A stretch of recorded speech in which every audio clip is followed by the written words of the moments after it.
juga merayakan bagaimana tim nasional Indonesia Garuda pastikan satu tempat menuju Garuda 2026, sebuah hasil yang didapat tidak mudah.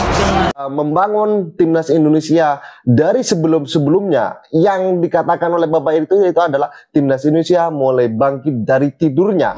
Artinya selama ini timnas Indonesia sebelum dipimpin oleh Bapak Erick Thohir, timnas Indonesia itu sedang tertidur atau ditidurkan oleh beberapa mafia bola atau beberapa yang memang tidak ingin timnas Indonesia itu lolos ke Piala Dunia. Dan sahabat-sahabat Garuda, biar gak salah paham, mari kita simak bersama tanggapan kalian. Silakan ditulis di kolom komentar. Mas Burhan, kenapa bagi indikator politik survei program naturalisasi ini penting untuk dilakukan? Ya, pertama survei akhir Desember 2024 yang kami lakukan itu survei rutin yang kita gelar tiap akhir tahun, dan kita memandang penting untuk memasukkan beberapa pertanyaan berkaitan dengan sepak bola dalam survei tersebut. Nah, salah satu pertanyaan yang kita masukkan berkaitan dengan kebijakan naturalisasi. Jadi yang penting untuk dicatat, survei ini bukan khusus tentang sepak bola, tapi karena sepak bola itu menjadi bagian penting dalam kehidupan warga. Dan kita tahu kalau mengikuti petuah ya Julio Kaisar Romawi, dia akan mengatakan seorang raja kalau pengen rakyatnya happy, kasih saja roti dan sirkus. Nah, sepak bola ini bagian dari sirkus. Sirkus yang bisa membuat masyarakat happy. Nah, kita masukkan pertanyaan yang kontroversial berkaitan dengan isu sepak bola dalam survei rutin kami yang bertema umum. Dan ternyata, Reza, apa yang kita saksikan dalam temuan survei Desember itu tidak terlalu berbeda dengan temuan survei bulan Oktober 2024. Jadi, secara umum, tingkat awareness warga terkait dengan kebijakan naturalisasi itu hanya kurang lebih 55% di bulan Desember. Jadi kalau ditanyakan kepada warga secara umum, itu masih banyak warga yang tidak tahu bahwa PSSI melakukan proses naturalisasi terhadap pemain yang punya darah atau garis keturunan dengan Indonesia. Tetapi kalau kita breakdown dari mereka yang tahu, kemudian kita breakdown apakah mereka suka atau tidak suka terhadap sepak bola, intens atau tidak mengikuti sepak bola, itu semakin tinggi kedisukaan terhadap sepak bola, semakin tahu kebijakan naturalisasi. Nah, bukan hanya soal awareness, tapi juga apakah mereka setuju atau tidak setuju. Nah, survei akhir Desember itu dilakukan setelah timnas senior itu mengalahkan Arab Saudi 2-0 di GBK.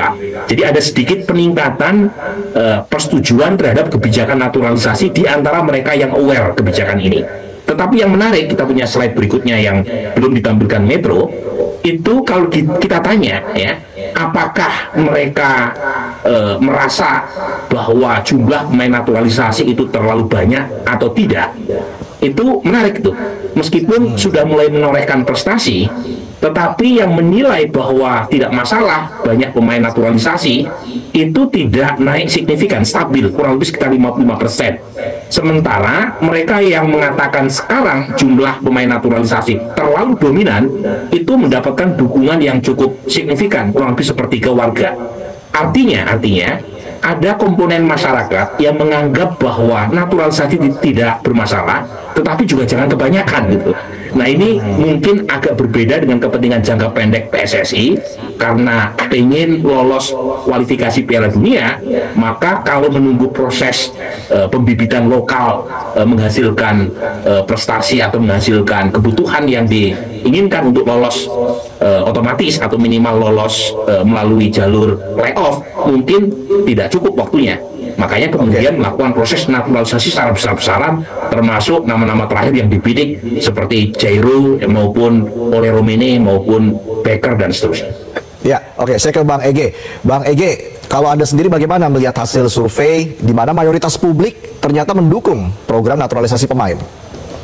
Ya, bagian yang pertama tentu saja naturalisasi tersebut tidak ada larangan untuk itu, tidak haram ya dalam sepak bola, sudah sejalan dengan peraturan FIFA. Yang kedua, ini kita sedang berbicara teknikal, jadi kita sedang tidak berbicara tentang pembangunan sepak bola secara komprehensif.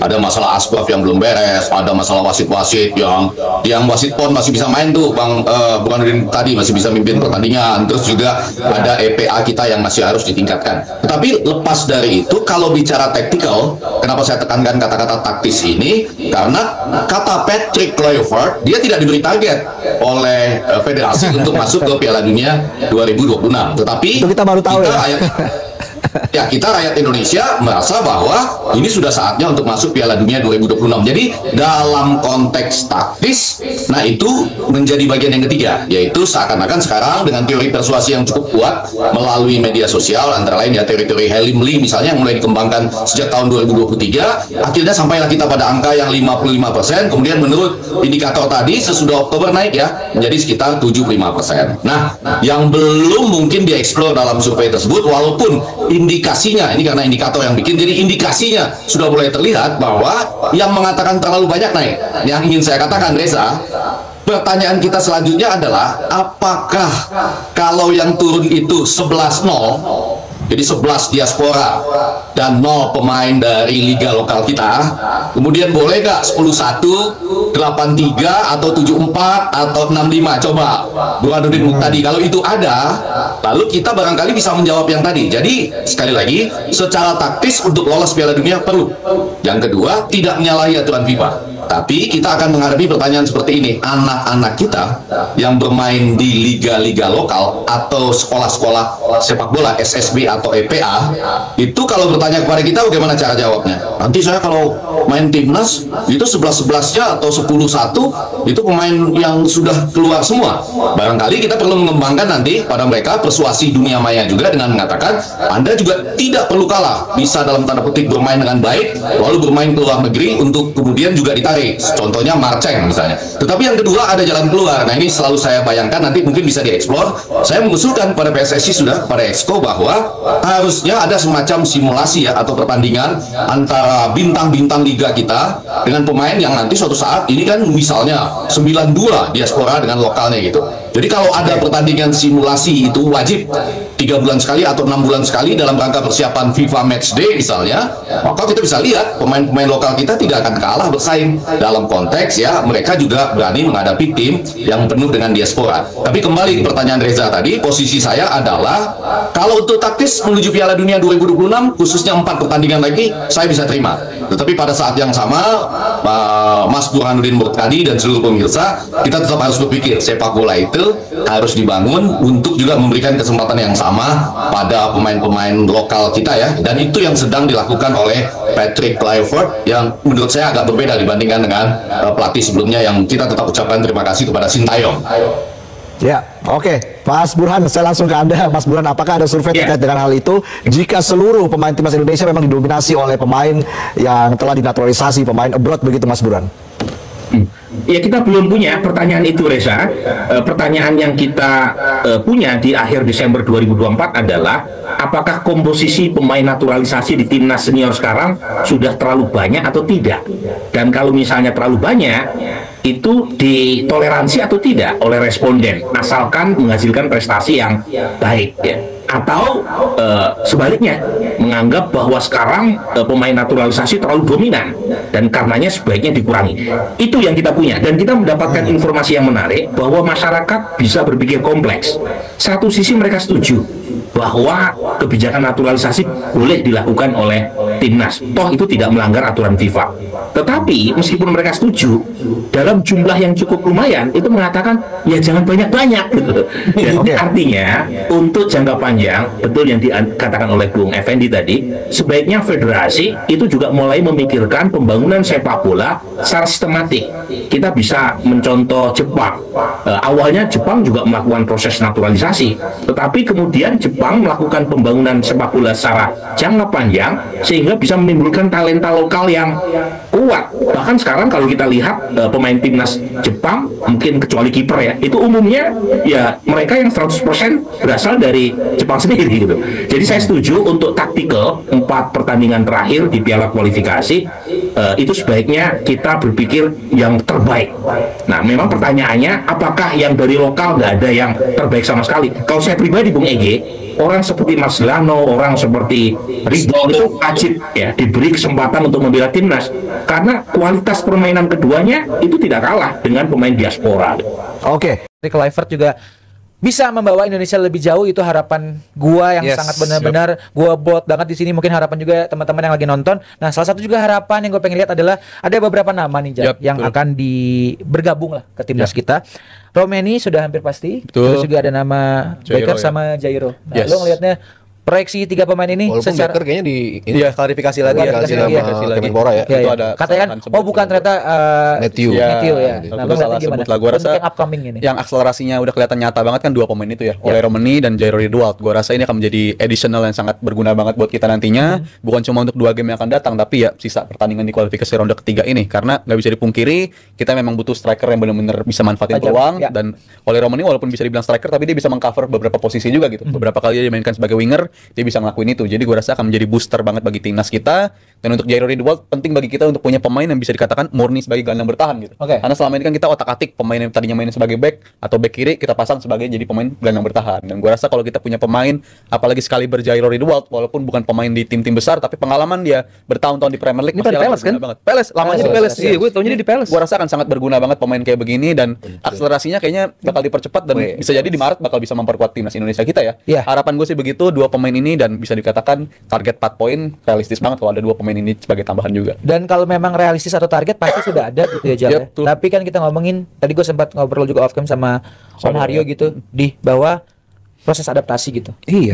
Enggak ya cepet atau lambat itu relatif lah bagaimana kita ngeliatnya. Cuman dengan sekarang udah masuk Januari, kita match juga di bulan Maret, terus juga nanti ngebangun chemistry dengan waktu yang sangat sesingkat-singkatnya. Siapapun pemain itu, atau mungkin lo mau Khalid juga silakan. Bagaimana nih nanti bisa Patrick Kluivert punya way out yang oke buat pemain timnas kita? Iya, apapun soal persiapan itu satu hal, tapi yang penting bagaimana saat pertandingan. Itu dulu aja sih. Maksud gua kita bisa bicara soal ya idealnya adaptasi pemain butuh waktu. Idealnya pemain baru masuk ke sebuah tim butuh waktu gitu. Ngobrol, guys, bonding. Idealnya begitu. Tapi bisa nggak ada pemain yang debut langsung bagus? Banyak, contohnya kita ada juga. Iya kan? Martin Pas. Ya, gitu loh. Jadi bukan hal yang nggak mungkin pemain debutan itu langsung gacor dalam tanda kutip ya, langsung oke. Mencari debut itu kan banyak gitu. Jadi buat gua secara di atas kertas memang butuh waktu, cuman banyak kok pemain yang debut itu langsung ngegas itu benar. Itu yang kita harapkan dengan siapapun debutan nanti yang ada, walaupun ini tim emang promising gitu, timnas kita tuh promising, nunjukin gitu. Kecuali emang kita jelek, ya udah kita pasti nggak cuman gue yakin publik kita pasti nggak akan berharap apa-apa gitu loh, emang jelek gitu kan, wis lah mau apa gitu. Tapi masalahnya ini promising gitu, dan Mas Haryo siapa gitu ngomong bahwa kita lolos peringkat 2 pun masih kebuka banget itu loh. Bukan kita serta-merta yang penting lolos deh, mau peringkat 3 mau peringkat 4 yang penting lolos deh, enggak. Bahwa peringkat 2 pun kita masih terbuka gitu loh, walaupun nggak lebar ya Jal, cuman terbuka tuh ada peluang. Nah jadi ya gua nggak bisa banyak bicara soal gimana cara lu langsung unite ini tim, gimana cara lu langsung bikin bonding pemain-pemain yang baru masuk, Ridwald dengan segala macam pengalamannya, Romeni dengan piramida sepak bola di Eropanya.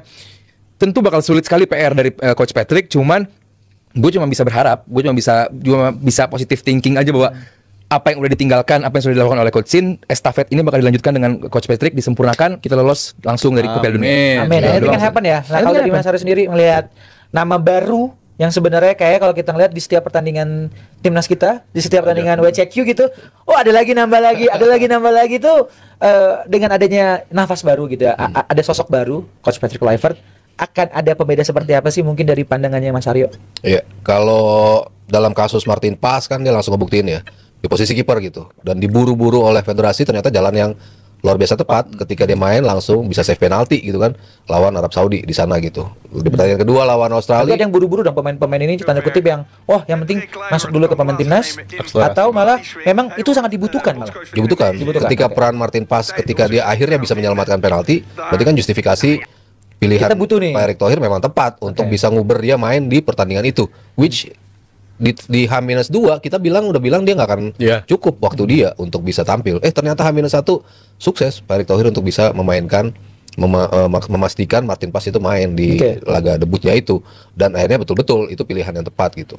Lalu di beberapa laga sebelumnya kan juga nunjukin dengan Verdong tadi kita sebut, Ragnar, lalu Tom Hai, Jahid Ses, mereka langsung nyetel di pertandingan pertama. Tapi kalau kita berkaca debutnya Hubner, debutnya Nathan, sebetulnya kan agak shaky, bukan debut yang bagus. Termasuk Masilgers menurut gua debutnya biasa aja, Eliano pun biasa aja debutnya gitu. Tapi harapannya pasti di pertandingan berikutnya bisa step up lah ya. Bisa step up. Yang krusial kan memang lini tengah. Lini belakang. Makanya agak kerepotan pada waktu itu Sintayong untuk siapa nih pairing 3 kita yang paling pas gitu kan. Sehingga akhirnya babak kedua ganti lagi pemainnya, babak kedua ganti lagi Rizky Ridho masuk karena memang butuh chemistry untuk ngebentuk lini belakang berisikan 3 pemain. Tapi kalau di tengah dengan masuknya Jairo, ya mungkin itu akan lebih mudah nyetel karena itu memang menjadi wilayah kekuasaan dia di skema apapun. Kalau kita bicara pemain-pemain yang biasa main 4 back untuk main 3 back kan mungkin harus adjustment. Tapi dia kalau langsung main bisa dimainkan di Maret itu jelas sebuah addition yang bagus karena kita butuh pemain yang bisa membebaskan dalam tanda kutip Tom Haye untuk bisa tampil lebih ofensif. Dia butuh petarung yang di tengah. Nah, Jairo itu memang yang pemain yang bisa atributnya semua ada di situ gitu. Nah, kita kan selama ini mencari striker nomor 9 ya. Walaupun dia mungkin bukan nomor 9 murni gitu, tapi dia sering bermain di posisi itu dengan baik, dengan gol yang cukup continue dia bukukan demi pertandingan gitu. Nah, kita kan emang mencari nih sosok striker yang selama ini dari lokal udah kita coba terus, berapa pemain coba di situ, strike sudah diberi kesempatan berulang-ulang, kadang-kadang dia bisa menunjukkan kemampuannya untuk mencetak gol, kadang-kadang enggak, kadang-kadang orang lebih melihat dia kok terlalu banyak lari gitu. Tapi di skema Sintayong ternyata pemain seperti itu dibutuhkan juga untuk membuka ruang kan. Jadi ya nanti di pertandingan pertama Ragnar udah pasti nggak main karena kartu kuning dan juga Hubner nggak main. Jadi kalau posisi itu akan langsung diisi oleh Ole di tengahnya dengan menggeser strike ke kiri, itu kan jelas sebuah hal yang kita harapkan langsung ada pengganti yang setimpal. Sementara di tengah untuk menggantikan Ivar misalnya si Jairo udah bisa langsung masuk. Jadi ya kalau dua pemain betul-betul bisa datang ini dua di pertandingan melawan Australia, ya gue rasa ini emang langkah yang sangat tepat. Oke sahabat-sahabat Garuda fans, saya rasa cukup statement barusan. Jadi bagaimana tanggapan kalian? Silahkan ditulis di kolom komentar. Dan jangan lupa like dan subscribe channel ini agar kalian tidak ketinggalan informasi penting khususnya Timnas Indonesia. Salam sepak bola keren, salam sepak bola bersih bersama Bapak Erick Thohir. Timnas Garuda akan terbang tinggi bersama Bapak Erick Thohir. Timnas Garuda Jaya bersama saya. Salam olahraga.